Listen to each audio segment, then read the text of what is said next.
In today's video, I'm going to teach you how to enable and use NordVPN MeshNet to link devices and share securely. MeshNet is a feature inside the NordVPN app that lets your devices connect to each other over an encrypted private network, almost as if they were sitting on the same Wi-Fi. This is great for securely sharing files or accessing a device remotely without opening ports or exposing your network. Start by opening the NordVPN app on your primary device.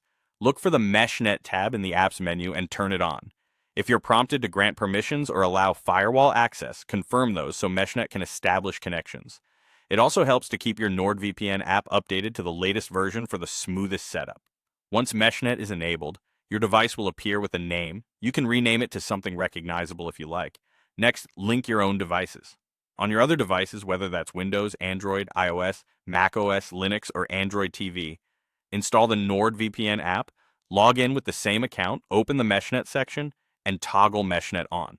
As soon as each device is online and MeshNet is enabled, it will show up as linked under your account.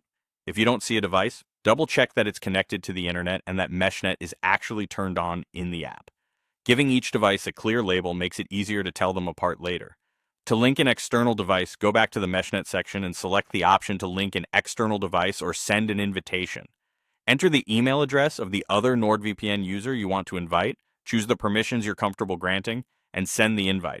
The recipient will accept the invitation within their app to complete the link. Only invite people you trust and keep permissions as minimal as necessary. You can always adjust or revoke them in the MeshNet panel if your needs change. Once devices are linked, you can securely share files or access devices as though they're on the same local network.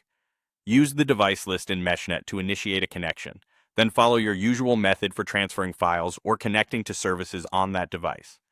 If you run into trouble, confirm MeshNet is enabled on both ends, ensure both devices are online, and briefly pause any strict firewall rules that might block local connections. That's it. MeshNet is now up and running, letting you connect your devices safely and conveniently.